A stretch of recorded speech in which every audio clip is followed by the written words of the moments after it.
Goal, nation's leading institute.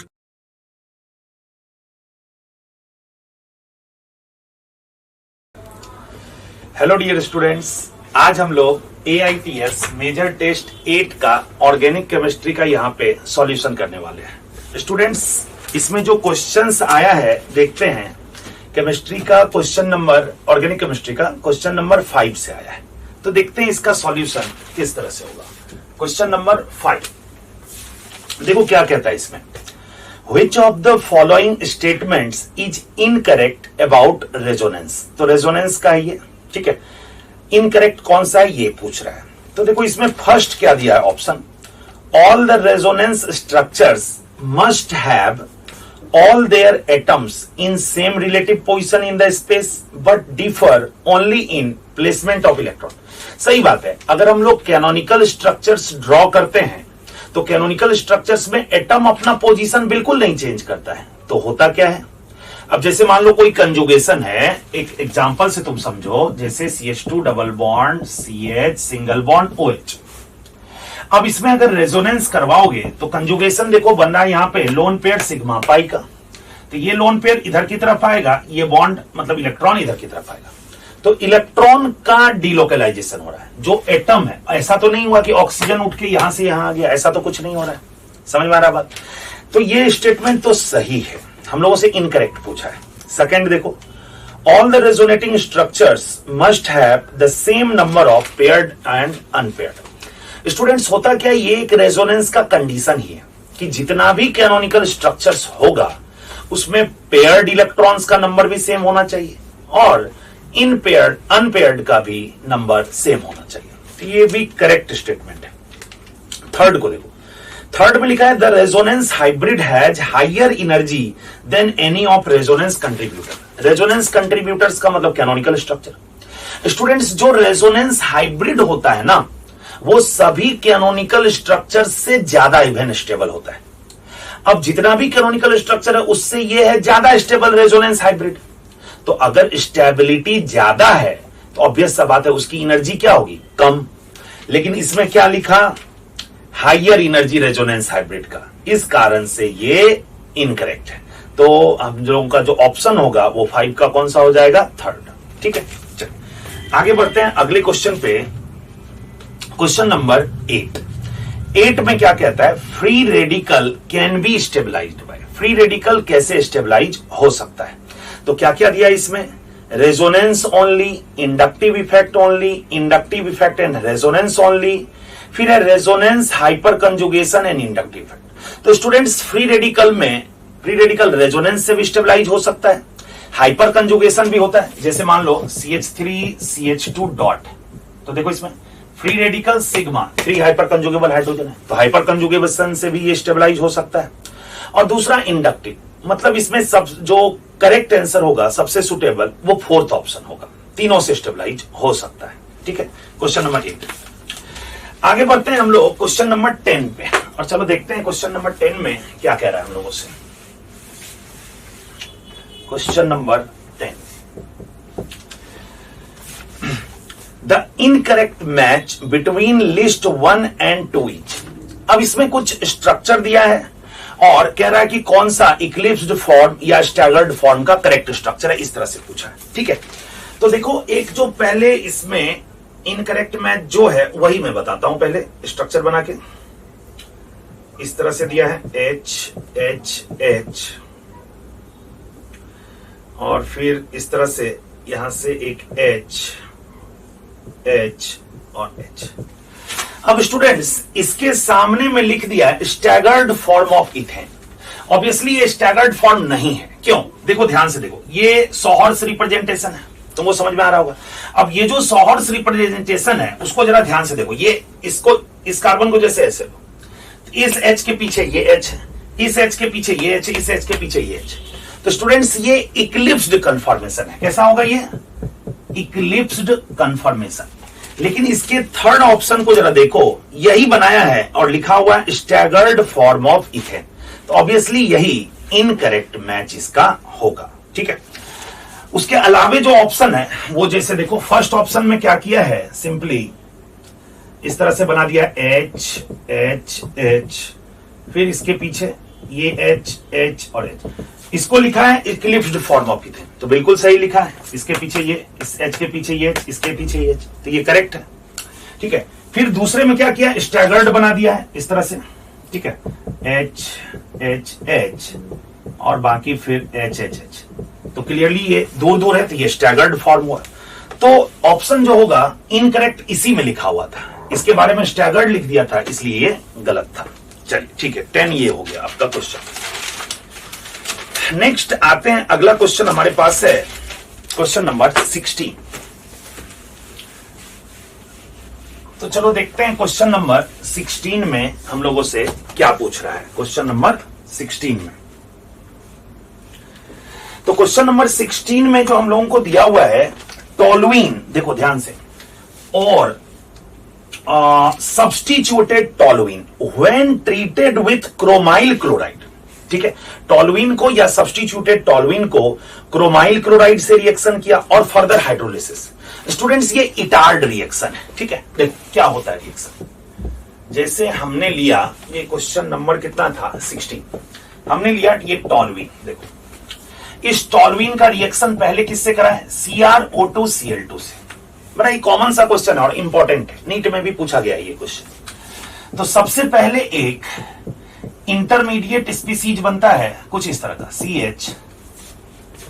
CHOCrOH Cl2 का whole 2, इस तरह का। और इसका जब फर्दर हाइड्रोलिसिस हम लोग करते हैं, इसके फर्दर हाइड्रोलिसिस से इस CH से 2 OH लगता है, तो वाटर रिमूव होने के बाद वो COH बेंजल्डिहाइड का फॉर्मेशन करता है। तो CrO2Cl2 और फर्दर हाइड्रोलिसिस ये इसको फर्दर ऑक्सीडाइज नहीं कर पाएगा, ये बेंजल्डिहाइड पे रिएक्शन ये स्टॉप हो जाएगा। ठीक है, तो इसका करेक्ट आंसर जो हो जाएगा 16 का, वो 2, सेकेंड ऑप्शन बेंजल्डिहाइड। ठीक है स्टूडेंट्स, आगे बढ़ते हैं क्वेश्चन नंबर 17 पे। तो इस रिएक्शन का नाम तो क्लियर हो गया आपको, इटार्ड रिएक्शन। अब देखो क्वेश्चन 17 हम लोग देखते हैं, इसमें क्या कह रहा है, iodoform can be prepared from all, सभी से बन सकता है, एक्सेप्ट किससे नहीं बनता है, वो हम लोगों से पूछा है। तो चलो ऑप्शन देखते हैं। तो फर्स्ट ऑप्शन दिया है आइसोप्रोपाइल अल्कोहल, कैसे लिखोगे, CH3CH3OH, ये क्या हो गया स्टूडेंट, आइसोप्रोपाइल अल्कोहल, यही लिखा है। अब आयोडोफॉर्म के बारे में पूछा है, अगर इसमें तुम NaOI दो, या तो NaOH प्लस I2 या NaOI, ये एक माइल्ड ऑक्सीडाइजिंग एजेंट की तरह बिहेव करता है। अब ये क्या करेगा, माइल्ड ऑक्सीडाइजिंग एजेंट है, H और H यहां से हटाएगा, यहां पे डबल बॉन्ड लाएगा, तो यहां से क्या बना, तो CH3CO CH3 बन गया। अब ऑब्वियस सा बात है, इसमें COCH3 है, इसलिए आयोडोफॉर्म तो देगा ही देगा। मतलब इसमें अगर फर्दर NaOH प्लस I2 या NaOI दे दे, तो ये जो पार्ट है COCH3 वाला CH3 पार्ट, ये CHI3 बना लेगा और CH3COO माइनस Na प्लस बनेगा। ठीक है ना, तो क्वेश्चन हम लोगों से पूछा था किससे नहीं बनेगा, ये फर्स्ट ऑप्शन था, इससे बनेगा क्योंकि COCH3 आ गया उसमें। सेकेंड तुमको दे रखा है 3-मिथाइल 2-ब्यूटानॉन, तो देखो 1 2 3 4, 3 पे मिथाइल और 2 ब्यूटानॉन, ठीक है, CH3 यही होगा। तो अब इसमें भी देखो तुम COCH3 है, तो जिस एल्डिहाइड या कीटोन में COCH3 रहेगा वो तो देगा, ये आयोडोफॉर्म बनाएगा। थर्ड ऑप्शन को देखो, थर्ड ऑप्शन लिखा है आइसोब्यूटाइल अल्कोहल, तो थर्ड यहां पे लिख रहे हैं आइसोब्यूटाइल, कैसे लिखोगे, तो पहले आइसो का यूनिट ये लगा दो, अब ये CH2, ये आइसोब्यूटाइल हो गया, OH लगा दो, तो आइसोब्यूटाइल अल्कोहल। अब इसमें अगर NaOH प्लस I2 या NaOI दिए, तो माइल्ड ऑक्सीडाइजिंग एजेंट है, क्या करेगा, यहां से H हटा के डबल बॉन्ड लाएगा, तो क्या बना CH3CH3 COH, ठीक है, COH। अब एक सिंपल सा चीज देखो, इसमें COCH3 तो है नहीं, अब COCH3 यूनिट अगर इसमें नहीं है तो क्लियर सा बात है ये आयोडोफॉर्म टेस्ट नहीं देगा, और यही तो पूछ रहा था हमसे। तो करेक्ट आंसर हो जाएगा 17 का थर्ड ऑप्शन। क्लियर है स्टूडेंट्स? आगे बढ़ते हैं। तो इसी तरह से इसमें देखना था कि COCH3 प्रेजेंट है या नहीं, या अल्कोहल दिया तो उससे भी COCH3 आ रहा है कि नहीं आ रहा है।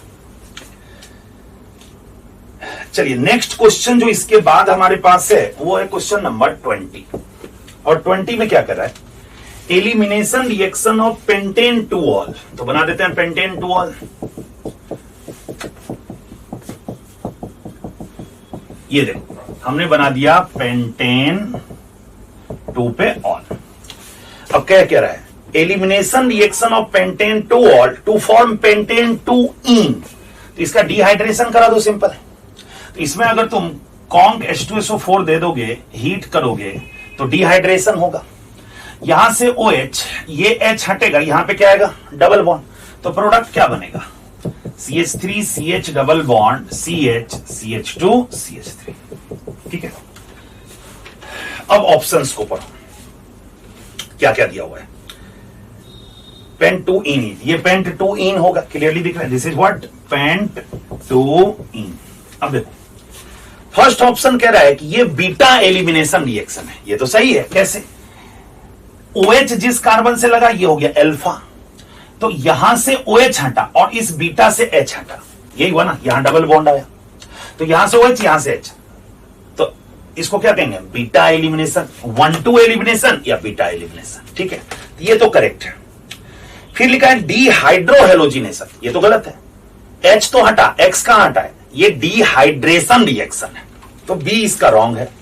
सी देखो फॉलोज जेटसेब रूल, सही बात है, ये सेटजेप या जेटसेब रूल फॉलो कर रहा है। OH यहां से H हटाया, ये भी तो हो सकता था OH ये H हटता, यहां डबल बॉन्ड आता, but that will be minor product. Major product कौन होता है स्टूडेंट्स, अगर एक से ज्यादा एल्कीन बने तो जो मोर स्टेबल एल्कीन होता है वो मेजर प्रोडक्ट होता है।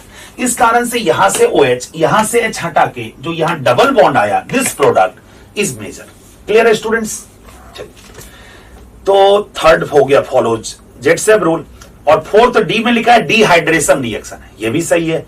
तो इसका करेक्ट आंसर फर्स्ट ऑप्शन होगा ACD, ऐसा। ठीक है, चलिए तो आगे बढ़ते हैं अब अगले क्वेश्चन पे, और जो नेक्स्ट क्वेश्चन हमारे पास है वो है क्वेश्चन नंबर 28। देखते हैं क्वेश्चन नंबर 28।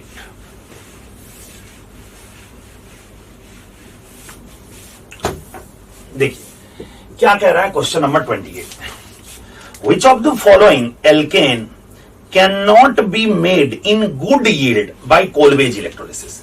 स्टूडेंट्स ये कोलवेज का दिया या उर्ज रिएक्शन भी देता, तो उर्ज रिएक्शन से या कोलवे इलेक्ट्रोलिसिस से ज्यादा अमाउंट में कौन सा एल्केन बन सकता है। तो स्टूडेंट्स इन दोनों ही रिएक्शन का अगर बात करें तो इससे गुड यील्ड में इवन नंबर कार्बन का सिमेट्रिकल एल्केन बन सकता है। ठीक है, चाहे उर्ज रिएक्शन हो चाहे कोलवे हो, इवन नंबर कार्बन का सिमेट्रिकल एल्केन इससे गुड यील्ड में बनता है। कैसे, तो R डॉट बनेगा इसमें, अब R डॉट से कंबाइन करेगा तो ऑब्वियसली इवन नंबर कार्बन का बनेगा सिमेट्रिकल एल्केन। तुमसे क्या पूछा कि कौन गुड यील्ड में नहीं बनेगा, तो ऑप्शन सेकंड को देखो, N हेप्टेन 7 कार्बन का हुआ, ऑड नंबर कार्बन का होगा, इसलिए ये गुड यील्ड में नहीं बनेगा। बाकी देखो तो फर्स्ट ऑप्शन 2,3 डाइमिथाइल ब्यूटेन लिखा है, इवन नंबर का है, सिमेट्रिकल है। N ब्यूटेन इवन नंबर का है, N हेक्सेन इवन नंबर का है। Okay, so correct answer is second option 28 का। ओके, नेक्स्ट बढ़ते हैं क्वेश्चन नंबर 31 पे। 31 में हम लोगों से कह रहा है कि an alkene on ozonolysis gives ethanol as one of the product. Its structure is ethanol देता है एक प्रोडक्ट, तो क्या होगा इसका स्ट्रक्चर। तो जरा देखो इसमें क्या लिया है, CH2 CH double bond CH2 ऐसा लिया है। इसका अगर ओजोनोलिसिस करेंगे तो ये यहां से ब्रेक होगा, एक डबल बॉन्ड O यहां पे आएगा, एक डबल बॉन्ड O यहां पे आएगा, तो ये जो प्रोडक्ट इधर से बनेगा, ठीक है, ये क्या बनेगा HCOH, और इधर से क्या बना CH2COH। हम लोगों से क्या पूछा था, जरा ध्यान से देखो क्वेश्चन को। एक मिनट, ये हम लोग कौन सा ऑप्शन, सेकेंड ऑप्शन लिखे। इससे तो इथानल नहीं बना, मिथानल बना।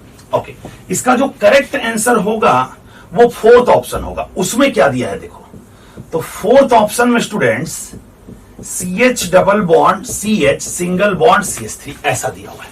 ठीक है, इसका ओजोनोलिसिस करोगे तो क्या होगा, ये दोनों बॉन्ड जाएगा, एक डबल बॉन्ड हो यहां पे आएगा, एक डबल बॉन्ड हो यहां पे आएगा। क्या होगा यहां से जरा देखो, तो एक प्रोडक्ट अगर O3H2O और जिंक दे दे तो एक प्रोडक्ट तो हो गया COH और दूसरा प्रोडक्ट CH3COH, CH3COH। यही तो हम लोगों से पूछ रहा था। ठीक है, तो करेक्ट आंसर हो जाएगा फोर्थ, कि एक प्रोडक्ट इसमें से क्या बनना चाहिए, इथेनॉल। तो देखो 2 कार्बन का है, इथेनॉल। ठीक है, चलिए अब आगे बढ़ते हैं अगले क्वेश्चन पे, क्वेश्चन नंबर 36 पे। देखिए क्या कहता है 36।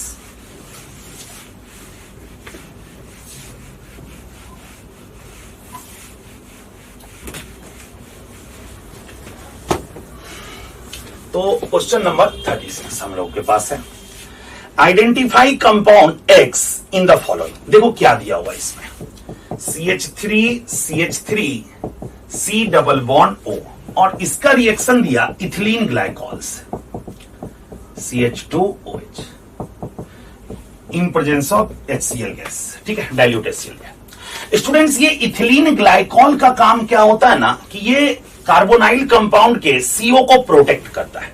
ठीक है, रिएक्शन कैसे होगा, तो ये OH और H2O निकल जाएगा। या तुम ऐसे भी सोचो, यहां डबल बॉन्ड O है ना, तो ऐसे सोचो 2 OH लगा है तो OH वाटर निकला, OH वाटर निकला, ऐसे भी सोच सकते हो। तो H2O यहां से रिमूव हो गया, यहां तो एरो दिए ही हैं, इसको मिटा दे रहे हैं। तो यहां H प्लस दिए तो H2O यहां से रिमूव हो गया, क्या बना CH3CCH3। ठीक है, ये उसके बाद एक बॉन्ड से ये वाला हो, एक बॉन्ड से ये वाला हो, चलो तो O फिर O से क्या लगा बेटा CH2, यहां भी CH2, इस तरह का प्रोडक्ट का फॉर्मेशन हो। ठीक है, ये कौन से ऑप्शन में दे रखा है, तो सेकंड ऑप्शन।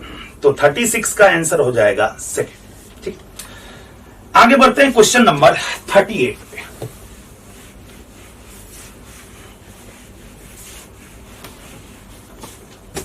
देख 38 में हम लोगों से क्या कह रहा है, in which of the following reaction resulting product is not correct. कौन सा करेक्ट नहीं है, ये हम लोगों से पूछ रहा है। तो फर्स्ट में क्या किया है, बेंजीन। देखो फर्स्ट ऑप्शन में क्या किया है, ये बेंजीन, इसमें लगाया COOC2H5, इसका किया हाइड्रोलिसिस। अब स्टूडेंट्स इसका हाइड्रोलिसिस करेंगे, ईस्टर है तो कार्बोक्सिलिक एसिड और अल्कोहल बनेगा। ठीक है, तो यहां से बनेगा, इसमें जो दिया हुआ है वही मैं लिख रहा हूं, COOH और C2H5OH। ये तो बिल्कुल सही दिया है, हाइड्रोलिसिस करेंगे ईस्टर का तो कार्बोक्सिलिक एसिड और अल्कोहल। उसके बाद सेकंड ऑप्शन उसी तरह से एनहाइड्राइड का हाइड्रोलिसिस दिया है और कार्बोक्सिलिक एसिड, वो भी सही है। थर्ड ऑप्शन को देखो, थर्ड ऑप्शन जो दिया हुआ है वो इस तरह से दिया है, साइक्लोहेक्सीन और इसमें दिया KMNO4 H2SO4 हीट। स्टूडेंट्स ये हॉट KMNO4 का केस है। अगर यहां कोल्ड KMNO4 रहता, बेसिक मीडियम रहता, तो प्रोडक्ट क्या होता, पाई टूटता, OH विसिनल डाइऑल बनता। ठीक है, लेकिन यहां ये हॉट KMNO4 का केस है।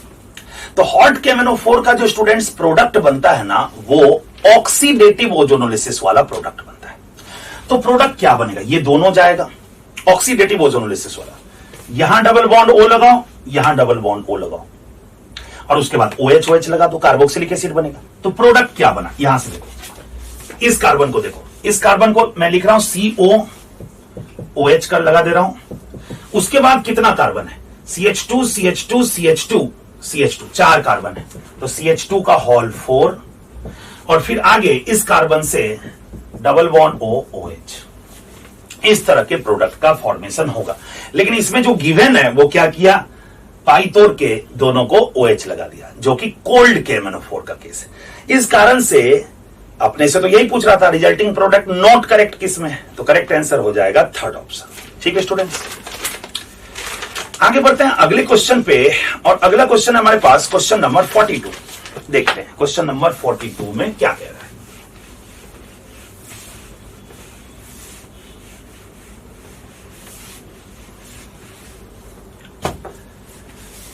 देखो,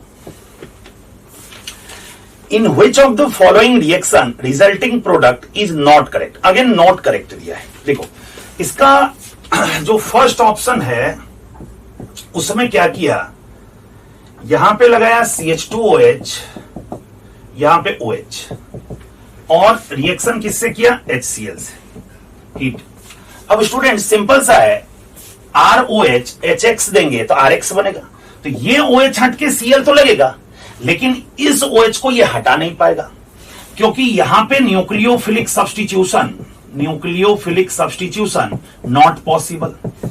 ठीक है ना, और ऐसा क्यों, अल्फा अनसैचुरेशन है, तो यहां डबल बॉन्ड कैरेक्टर होगा, पार्शियल डबल बॉन्ड कैरेक्टर, इस कारण से यहां पे ये OH को रिप्लेस नहीं कर पाएगा Cl। ठीक है स्टूडेंट्स, लेकिन यहां तो आसानी से रिएक्शन होगा, OH हट के Cl आएगा यहां पे, तो वही इसमें दिया भी हुआ है कि यहां पे कर दिया CH2Cl और यहां पे OH का OH। ये तो करेक्ट है, अपने से इनकरेक्ट पूछा। सेकंड में क्या किया, देखो फर्स्ट ये था, सेकंड में CH3CHOH CH3।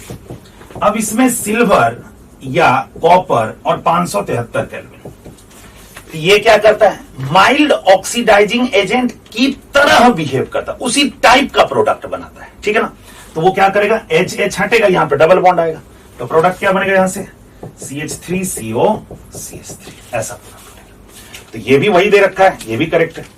थर्ड जो दिया है उसमें बेंजीन का reaction CO plus HCl AlCl3 anhydrous से कराया गया, तो ऑब्वियसली ये गेटरमैन कोच रिएक्शन है, इससे बेंजल डिहाइड बनेगा, वो भी दिया हुआ है। लेकिन फोर्थ इसमें इनकरेक्ट दिया है।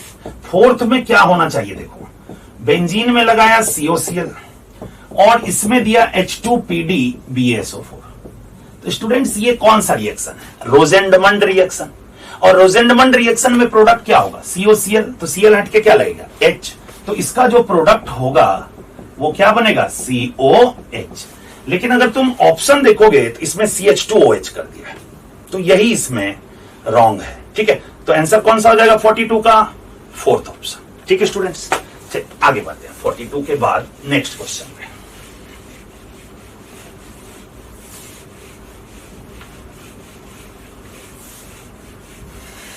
तो नेक्स्ट क्वेश्चन 42 के बाद जो हम लोगों के पास है वो है क्वेश्चन नंबर 43। पॉलीमर्स का क्वेश्चन है, और देखो क्या कह रहा है इसमें, विच of the following is not correctly matched. Correctly matched कौन सा नहीं है। फर्स्ट दिया है इसमें ऑप्शन में आइसोप्रीन।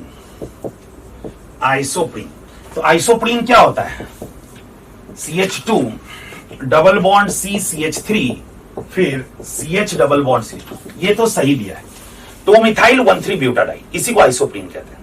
इसका जो पॉलीमर बनाते हैं पॉली आइसोप्रीन, वही तो नेचुरल रबर होता है, सिस पॉली व आइसोप्रीन। ठीक है ना, तो पहला आइसोप्रीन ये करेक्ट मैच है। फिर सेकंड क्लोरोप्रीन। अब स्टूडेंट्स क्लोरोप्रीन क्या होगा, क्लोरोप्रीन तो बहुत आसान है, यहां CH3 के बदले में Cl लगा दो 1,3 ब्यूटाडाइन में, तो बनेगा क्लोरोप्रीन। तो इसका क्या होगा स्ट्रक्चर, 2 डबल बॉन्ड CCl और CH डबल बॉन्ड CH2, ये हो जाएगा क्लोरोप्रीन। लेकिन ये इनकरेक्ट दिया हुआ है इसमें। एनीवे देख लेते हैं, चारों देख लेते हैं। C नियोप्रीन लिखा है। इस क्लोरोप्रीन का जो पॉलीमर बनता है ना स्टूडेंट्स, उसी को क्या कहते हैं, नियोप्रीन। इसका पॉलीमर कैसे बनाओगे, ये ब्रेक होगा, ठीक है, CH2 ऐसे, फिर ये भी ब्रेक होगा। अच्छा, यहां फ्री रेडिकल के फॉर्म में, तो यहां का खाली वैलेंसी ये तो इस तरह से लिख दिए, यहां पे डॉट यहां पे डॉट, ये दोनों मिलकर डबल बॉन्ड बनाएगा यहां, तो single bond CCl double bond CH और फिर CH2। ये जो बना प्रोडक्ट, इसका पॉलीमराइजेशन करने से इसको कहते हैं नियोप्रीन।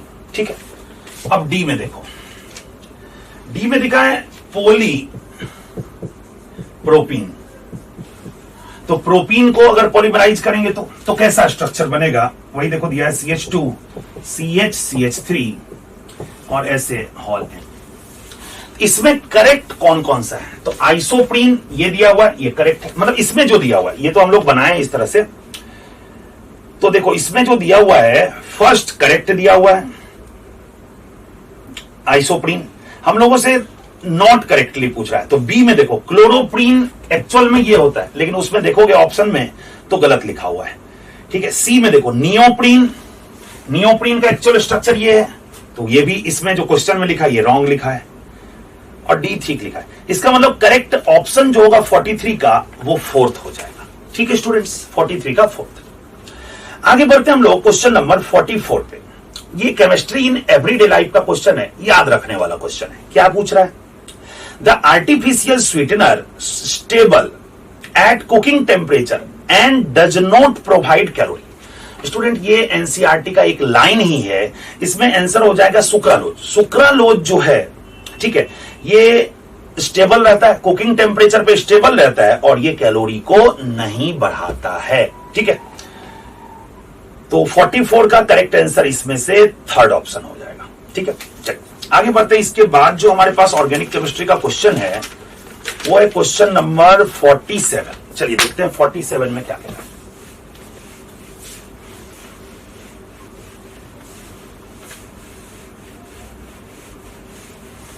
क्वेश्चन नंबर 47 देखिए क्या कहता है। In which of the following reaction resulting product is not correct. कौन में किसमें प्रोडक्ट सही नहीं दिया, यही पूछ रहा है। इस पेपर में तुम देख रहे हो बहुत सारे क्वेश्चन में नॉट करेक्ट ऐसा दिया है, तो इस तरह का क्वेश्चन आए तो ध्यान रखोगे थोड़ा सा। ओके, तो फर्स्ट में क्या किया, देखो इस तरह से दिया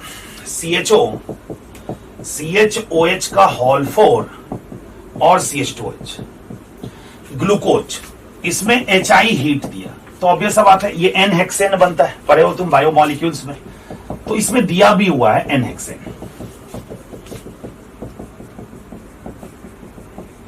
तो ये तो करेक्ट हो गया फर्स्ट।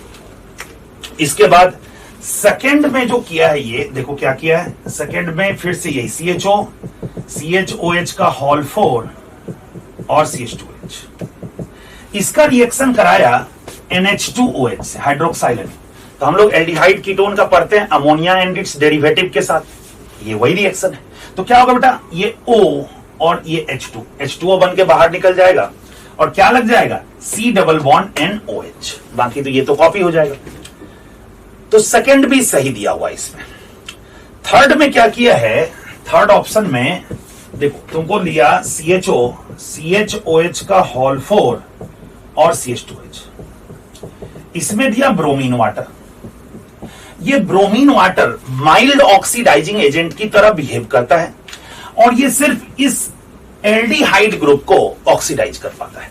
तो यहां से जो प्रोडक्ट बनेगा वो COOH, CHOH होल 4 और CH2H। इसको हम लोग क्या कहते हैं स्टूडेंट्स, ग्लूकोनिक एसिड। ठीक है, ये भी करेक्ट दिया हुआ है। लेकिन फोर्थ को जरा देखो, इसमें यही फिर से ग्लूकोज दिया हुआ है, और इसका रिएक्शन HNO3 से दिया है। तो स्टूडेंट्स इसका रिएक्शन अगर HNO3 से कराएंगे तो ये स्ट्रॉन्ग ऑक्सीडाइजिंग एजेंट की तरह बिहेव करता है, इसको तो ऑक्सीडाइज करेगा ही, ये प्राइमरी जो अल्कोहल वाला पार्ट है इसको भी ऑक्सीडाइज कर देता है। मतलब इसका प्रोडक्ट कुछ ऐसा बनता है CHOH होल 4 और COH, इसको हम लोग सैकैरिक एसिड कहते हैं। ठीक है ना, लेकिन इसमें क्या किया है, गिवन में CHO यहां पे रख दिया है, इसलिए इसका जो करेक्ट ऑप्शन होगा 47 का वो फोर्थ ऑप्शन होगा। ठीक है स्टूडेंट्स, चलिए आगे बढ़ते हैं क्वेश्चन नंबर 48 पे। देखो एक रिएक्शन दिया हुआ है CH3CN और इसका रिएक्शन किया SnCl2 प्लस HCl। तो पहले क्या बनता है, CH3CH डबल बॉन्ड NH, और फर्दर हाइड्रोलिसिस कर दो तो CH3CHO। स्टूडेंट्स तुमको याद होगा ये स्टीफेंस रिएक्शन है, ठीक है ना, स्टीफेंस रिएक्शन। तो इसमें कुछ पूछा ही नहीं, इसमें सीधा पूछा है इस रिएक्शन का नाम। तो सेकंड ऑप्शन हो जाएगा स्टीफन रिएक्शन। इससे सिर्फ एल्डिहाइड का फॉर्मेशन किया जा सकता है। ठीक है, तो चलो 48 भी हो गया। अब आते हैं अगले क्वेश्चन 49 पे।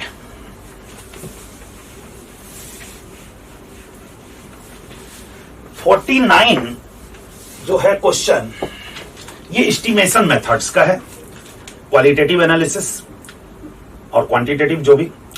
तो मैच करता है, कॉलम मैच करने का है। स्टूडेंट्स, इसमें अगर हम लोग किसी मेथड के बारे में कुछ भी नहीं भी जाने ना, तो भी मॉलिक्यूलर वेट सब के हेल्प से हम लोग इस क्वेश्चन को आसानी से टिक कर सकते हैं। ठीक है, अब जैसे एक मैं बताता हूं, इसमें से देखो, जैसे ए इधर लिखा है estimation of carbon, estimation of carbon, और इसका जो करेक्ट मैच होगा वो मैं लिखता हूं 12/44 इंटू m2/m इंटू 100। ये इसका करेक्ट मैच। इसमें फॉर्मूला याद करने का कोई जरूरत ही नहीं है, ऐसे ही बन जाएगा ये क्वेश्चन। तो देखो कैसे, देखो कार्बन का जो एस्टिमेशन किया जाता है ना, ठीक है, वो CO2 के फॉर्म में कन्वर्ट होता है। कौन? कार्बन। ऑर्गेनिक कंपाउंड में जो कार्बन है वो CO2 में कन्वर्ट होता है। ठीक है, अब CO2 का मॉलिक्यूलर वेट कितना होगा? 44 होगा ना, और कार्बन का एटॉमिक वेट कितना है? 12। अब जितना C था वो कितने में, किस में कन्वर्ट हो गया? CO2 में कन्वर्ट हो गया। अब देखो, अब CO2 हम लोग पता कर लिए कि कितना CO2 है। समझ में आ रहा है बात? KOH पे इसको एब्जॉर्ब करा देते हैं और देख लेते हैं कि कितना CO2 प्रेजेंट है। उस हिसाब से KOH का मास कितना इंक्रीज हुआ, उससे हम लोग CO2 का पता कर लेते हैं कि कितना हमारे पास CO2 है। अब देखो सिंपल सा, 44 ग्राम अगर CO2 होगा, उसमें 12 ग्राम क्या रहेगा? कार्बन रहेगा ना। 44 ग्राम CO2 अगर रहेगा तो उसमें 12 ग्राम कार्बन रहेगा। तो 1 ग्राम अगर रहेगा तो 12/44। ठीक है, इस तरह से अगर M2 ग्राम रहा तो कितना हो जाएगा? 12/44 इंटू M2। तो ये कार्बन का वेट हो गया। अब डिवाइडेड बाय ऑर्गेनिक कंपाउंड का weight 12/44 into M2, divided by organic compound का वेट को M मान लिया और इंटू 100 कर दिए, तो परसेंटेज आ गया कि नहीं कार्बन का। अब मान लो इतना कुछ नहीं करें हम, सिंपल सा देखो, 12 ये कार्बन का weight, atomic weight, divided by CO2 के फॉर्म में ये कन्वर्ट होता है। ये थोड़ा सा जानना पड़ेगा हम लोगों को। ठीक है, जब इसका एस्टिमेशन करते हैं तो कि वो इस पे एब्जॉर्ब कराते हैं। तो 12 डिवाइडेड बाय 44 CO2 का, अब M2 मास माना होगा CO2 का, divided by M organic compound का वेट इंटू 100। तो गिवन ऑप्शन देखोगे ना, ये M2M में कोई लोचा ही नहीं है, तुमको तो खाली ये देखना है 12/44। ये चीज समझना है। अब जैसे पहला ये था एस्टिमेशन ऑफ कार्बन, अब एस्टिमेशन ऑफ नाइट्रोजन दूसरा लिखा है। देखो इसको भी मैं थोड़ा सा बताता हूं। अब नाइट्रोजन जो एस्टिमेट करते हैं ना, तो वो N2 के फॉर्म में बाहर निकलता है। ठीक है, एस्टिमेशन ऑफ नाइट्रोजन। तो नाइट्रोजन को जैसे ड्यूमाज मेथड से एस्टिमेट करते हैं तो N2 के फॉर्म में निकलता है। ठीक है, N2 का मॉलिक्यूलर वेट कितना हो गया? 28, और 1 मोल का हुआ, और 1 मोल का वॉल्यूम एसटीपी पे कितना होगा? 22,400 मिलीलीटर। अब देखो गिवन ऑप्शन तुमको तुरंत मिल जाएगा। इसका जो हो जाएगा सेकंड का, वो हो जाएगा 28/22400 into V divided by M into 100। इसको इससे मैच करें। कैसे? देखो 22,400 millilitre is equivalent to 28 gram nitrogen. ठीक है, तो 22,400 मिलीलीटर नाइट्रोजन कितने के इक्विवेलेंट हो गया? 28 ग्राम। तो 1 मिलीलीटर कितने के इक्विवेलेंट हो गया? 28/22400। इसलिए V मिलीलीटर अगर टोटल नाइट्रोजन निकला तो वो कितने के? इतने के। अब ये हो गया इतना क्या? नाइट्रोजन। अब डिवाइडेड बाय ऑर्गेनिक कंपाउंड का वेट M इंटू 100 कर दी। इस तरह से एस्टिमेट कर पाएंगे। समझ में आ गया बात? उसी तरह से एस्टिमेशन ऑफ ब्रोमीन का देखो, थर्ड दिया है जो, तो ब्रोमीन जो एस्टिमेट होता है वो कौन से फॉर्म में? AgBr के फॉर्म में। ठीक है, अब सिंपल सा है, तो एस्टिमेशन ऑफ ब्रोमीन जो देखोगे तो उसको कैसे लिखोगे इसमें? तो ब्रोमीन का 80 डिवाइडेड बाय AgBr का 188 108 और 80 188 इंटू, फिर वही कॉपी कर दो, M1 divided by M into 100। ये M1 बाई M ये सब तो पता चल जाएगा तुमको। मेन ये ब्रोमीन का डिवाइडेड बाई ये AgBr का, अरे ब्रोमीन का मास डिवाइडेड बाई AgBr का मॉलिक्यूलर वेट, ठीक है ना, इस तरह से। तो अकॉर्डिंगली अगर तुम ऑप्शंस देखो, इसी तरह फिर देखो सल्फर का एस्टिमेशन ऑफ सल्फर, तो सल्फर जो एस्टिमेट होगा वो BaSO4 के फॉर्म में होगा। तो सल्फर का कितना 32 डिवाइडेड बाय BaSO4 का molecular weight 233 into M1 by M into 100, ये ऑप्शन दिया। लास्ट वाला जो लिखा है वो एस्टिमेशन ऑफ फास्फोरस, तो ये एस्टिमेट होगा Mg2P2O7 में, तो P2 है इसमें, तो 62 ग्राम हो गया डिवाइडेड बाय इस Mg2P2O7 इसका molecular weight 222 into M1 by M into 100। तो इस तरह से ऑप्शन मिलाओगे और सिर्फ मॉलिक्यूलर वेट देख करके हम लोग इसको सॉल्व कर सकते हैं। करेक्ट ऑप्शन इसका सेकंड हो जाएगा, ठीक है स्टूडेंट्स। एक और क्वेश्चन इसमें, क्वेश्चन नंबर 50, इसको भी देखते हैं।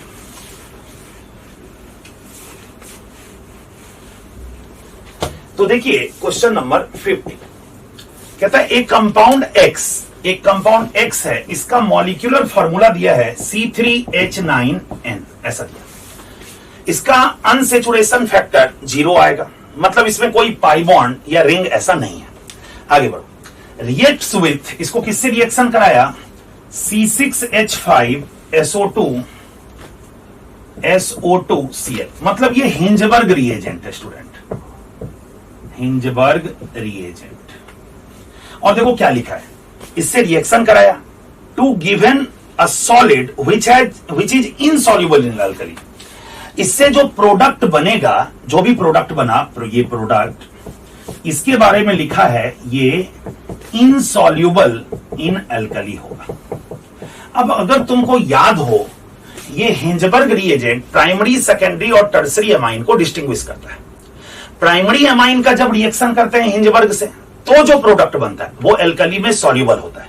जो सेकेंडरी अमाइन होता है उसका अगर रिएक्शन हम लोग हिंजबर्ग से करेंगे तो जो प्रोडक्ट बनता है उसमें कोई एसिडिक हाइड्रोजन नहीं होता है, इसलिए वो अल्कली में इनसॉल्युबल होता है।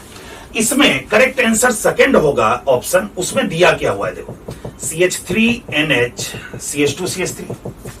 अब इसका रिएक्शन अगर तुम हिंजबर्ग रिएजेंट से करा दो थोड़ा, PHSO2Cl, ये हिंजबर्ग रिएजेंट हुआ।